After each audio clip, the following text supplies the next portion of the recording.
Hi friends, அனைவருக்கும் வணக்கம். இப்போ தமிழ்நாட்டில் ஒரு ஒரு மகிழ்ச்சியான ஒரு செய்தி என்னென்னா, பரவலாக எல்லா ஊர்களும் நல்லா மழை பெஞ்சிருக்கு. அது குறிப்பாக திருவண்ணாமலை மாவட்டத்தில் நல்லா மழை பெஞ்சிருக்குன்ற செய்தி கேட்டவுடனே ரொம்ப மகிழ்ச்சி. ஏன்னா விவசாயிகள் ரொம்ப மகிழ்ச்சியாக இருப்பாங்கன்னு நினைக்கிறேன். ஏன்னா திருவண்ணாமலை மாவட்டம் எப்பயுமே வறட்சி பூமி, வானம் பார்த்த பூமி. மழை பெஞ்சால் தான் அவங்களுக்கு விவசாயம், அவங்களுக்கு வாழ்வாதாரம். எனக்கு இந்த மழையில் நினைக்கும் போது எனக்கு எங்கள் அம்மா அப்பா தான் வராங்க. ஏன்னா இப்போ எங்கள் அம்மா உயிரோடு இல்லை. ஒரு முறையும் மழை பெய்யும் போது எங்கள் அம்மா எனக்கு கால் பண்ணுவாங்க. குட்டி, மழை பெஞ்சிருக்கு, விவசாயம் பண்ணணும், ஏர் ஓட்டணும், சாடை ஓட்டணும், காசு போட்டு வரா அப்படின்னு சொல்லுவாங்க. இன்றைக்கி இருக்கிற மாதிரி அன்றைக்கி ஜிபேலாம் கிடையாது. ஒரு அக்கௌண்ட்டில் போய் அவங்களோட பேங்க்கில் போய் போட்டால் அவங்க ஒரு 7 கிலோமீட்டர் போய்ட்டு நடந்து போய்ட்டு அந்த பேங்க்கில் அந்த காசு எடுத்துகிட்டு அந்த ஏர் உழுத்து எல்லாம் பார்ப்பாங்க. கொஞ்ச நாள் கழிச்சு திருப்பி ஃபோன் பண்ணுவாங்க, இந்த மாதிரி விதை நெல் வாங்கணும், காசு கொடுறான்னு.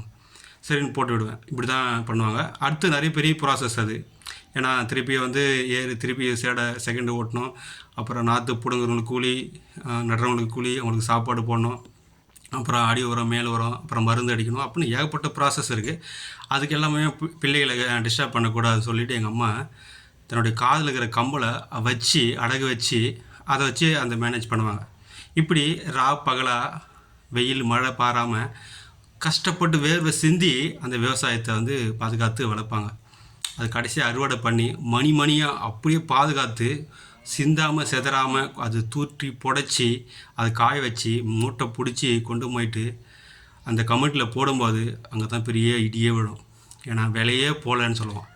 விலை யார் நிர்ணயிக்கிறது? பொருள் நம்மளுது. ஆனால் எவனோ ஒருத்தன் விலையே போகலன்னுவான். அடிமாட்டு ரேட்டுக்கு அந்த விலைக்கு கொடுத்துட்டு அந்த காசு வாங்கிட்டு வருவாங்க. கொஞ்ச நாள் கழிச்சு எங்கள் அம்மாவுக்கு நான் கேட்பேன், அம்மா அந்த காசு என்னம்மா பண்ணீங்க அப்படின்னு கேட்பேன். எங்கள் அம்மா சொல்லுவாங்க, அந்த காசை வச்சு நகையை மீட்டுட்டான்னு சொல்லுவாங்க. உண்மையிலேயே பாருங்களேன், அதுக்கு பேசாமல் பருத்தி மூட்டை கூட விளையாந்துருக்கலாம். இதை வேடிக்கையாக சொல்கிறேன் நினைக்காதீங்க. விவசாய நிலைமையாக தான் இது. இன்றைக்கா நேரத்தே இல்லை, ஆண்டாண்டு காலமாக அப்படி தான் இருக்குன்னு பட்டுக்கோட்டை ஐயா ஒரு பாட்டில் அழகாக சொல்லியிருப்பார். அது என்னென்னா வேடிக்கையான பாட்டு. சும்மா மாட்டு வண்டியில் பயணம் செய்கிற மாதிரி அழகாக சொல்லியிருப்பாங்க. அதாவது, சும்மா கிடந்த நிலத்தை கொத்தி சோம்பல் இல்லாமல் ஏற உழுதி கம்மா கரையை உயர்த்தி கட்டி கரும்பு காட்டில் வரப்பை வெட்டி சம்பா பயிரை பறித்து நட்டு சமய முறையில் தண்ணீர் விட்டு நெல் விளைஞ்சிருக்கு, வரப்பும் உள்ள மறைஞ்சிருக்கு அப்படின்னு விவசாயி சந்தோஷமாக பாடுற மாதிரி வச்சுருப்பாங்க. அடுத்த லைன் அந்த அம்மா பாடுவாங்க பாருங்கள், அதான் வேடிக்கை. காடு விளைஞ்சென்ன மச்சான், நமக்கு கையங்காலம் தானே மிச்சம். உழைப்பு மட்டும்தாங்க விவசாயிது. ஆனால் பலன்லாம் யாரும் அனுபவிக்கிறாங்க.